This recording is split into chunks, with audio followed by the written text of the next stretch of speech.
2 araw na lang at pupunta na kami ng Pakistan kaya ang dami namin ginawa araw-araw at lalo na ngayon dahil day off ng mga amo ko mas lalo akong maraming ginawa pero mas lalo pa akong maraming gagawin kapag nandoon na kami sa Pakistan.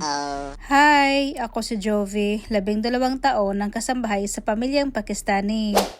Inagahan kong gumising ngayong araw kasi marami talaga kaming gagawin kasi 2 araw na lang at pupunta na kami ng Pakistan. Bago gumising ang mga amo ko, tapos na akong naglinis at saka naglaba. Nag-prepare ng almusal at kumain kami. At pagkatapos, sinampay ko sa likod ng bahay ang nilabhan ko kasi mayroon ng sikat ng araw. Habang nag-almusal kami kanina, nilagay ko sa washing machine ang mga kumot ng mga amo ko at ngayon ay maglagay na ako ng kulay sa buhok ng amo kong babae. Tamang-tama, pagkatapos ko nagkulay sa buhok ng amo kong babae, natapos na rin ang washing machine at ngayon naman ay magsampay naman ulit ako dito sa labas ng mga kumot ng mga amo ko. Medyo may kabisihan talaga ako ngayong araw ba. Kanina habang nagkulay ako sa buhok ng amo kong babae, sabi niya ay bukas ay magpamasahe siya ng mukha kasi ngayon medyo busy daw ako. Pero pagkalipas ng 10 minuto, nag-iba kaagad ang desisyon sa buhay niya. Ay charot. Magpamasahe na lang daw siya ng mukha para isang ligo na lang daw bukas, hindi na siya maliligo. Oh, okay ang desisyon mo madam, huwag kang mag-araw-araw maligo para hindi malagas yung buhok mo ba. Hindi na ako nakapag-video pero pagkatapos ko nagmasahe sa mukha ng amo kong babae, naglinis ako sa kwarto nila. At si madam naman, busy siya sa kusina. Meron siyang ginawang oil para sa buhok niya, dalhin niya doon sa Pakistan. At ngayon na din namin i-grind ang lahat ng mga nuts na nabili namin noong isang gabi. Tapos merong chickpea, merong sari-saring liso ng mga pumpkin. Basta guys, merong sesame, lunga, yung green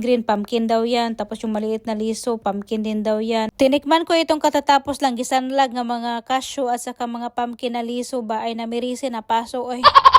Mas masarap kasi siya kainin kapag medyo mainit pa kasi sobrang nanam niya. Ano ba sa Tagalog? Nananam mo basta nanam. Nandito pala ako sa kusina ngayon, gumawa ako ng chai at yung amo kong lalaki nag-start na siyang mag-grind doon sa sala. Si amo kong babae ang nauna dyan na mag-grind pero gisapot man siya kay magpilit-pilit man ay di gipulihan sa amo na kong lalaki. Itong powder na puti, yan yung chickpea at saka itong basa, yan na yung mixed nuts. Meron siyang oil. Matagal na tapos yung amo kong lalaki nito kasi pilit manggod siya tinawa. Maglisod man siya o grind kapag pilit-pilit. O matagal siya natapos pero hindi siya nagpapuli sa ako. Siya talaga yung tumapos ba. Nahirapan na talaga sa tumang kalisod ang nag-voice over nga Bisaya.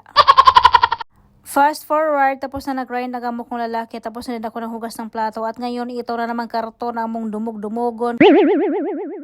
At magsimula na din kaming magpacking itong karton. Ang ilagay namin dito yung mga mabibigat na dadalhin namin doon sa Pakistan. 6 o'clock kami nag-start na magpacking nitong isang karton lang pero natapos kami mga 9 o'clock na kasi ang daming gustong ipasok ni Madam dyan at palagi sa naglalis bag kasi ganyan naman talaga ang mga babae. Sobrang daming gustong dalhin. Fast forward, bigla ang labas namin ng 10 o'clock kasi kulang yung luggage namin at dito kami pumunta sa Souk Mubarkia. Sa sobrang pagmamadali namin ay hindi na nga nakabihis itong mga amo ko. Nagsuot lang sila diretso ng jacket. Kasi nung chinecheck namin yung mga luggage namin sa bahay na nakatago, 2 lang pala ang meron kami. At kailangan namin ng 6. So meron na kaming isang karton at 2 luggage sa bahay. So ngayon ay kailangan namin ng 3 pa. Pero wala na kaming time sa susunod na araw. Busy na kami magpacking. Kaya ngayon na kami lumabas kahit 10 o'clock na ng gabi. Maganda ang mga luggage nila dito. Marami kang pagpipilian pero hindi ako sure kung mga matitibay ba ito. Pero sa amin wala na kaming ibang choice kaya dito na kami pumunta. Malaki ang discount na binigay sa amin kasi parang kami na yung last na customer kasi mag 11 o'clock na ng gabi ba. Isang set ng large, medium, small ang binili namin. Tapos meron pa isa na large, bali 4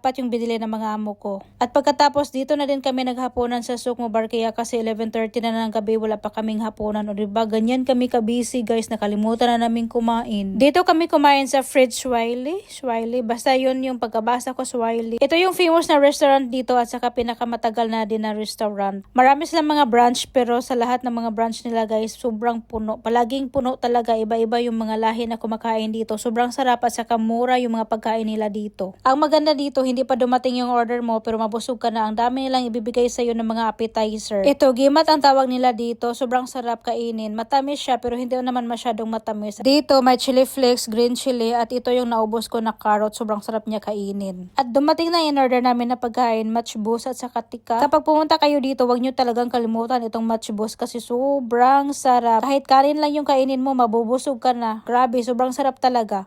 Ilang beses na rin ako nakapunta sa restaurant na ito kasama ang mga amo ko, pero first time namin kumain dito sa labas. Unang kain ko dito, nasa ground floor kami, tapos sa first floor, tapos nakakain na din kami sa second floor, tapos yung parang kwarto, doon kami palaging kumakain. Pero ngayon guys, nag-enjoy kami dito sa labas. Sobrang ganda pa ng panahon, hindi na malamig. Pero nang maghating gabi na guys, lumamig yung panahon. Oh my God, sobrang lakas ng hangin at saka malamig talaga. Kaya sabi ng amo kong babae, bilisan namin daw kakain kasi aalis na kami malamig. Natapos na kaming kumain at uminom si sir ng gawa, at saka yung remaining namin ng pagkain ay tinake out ko.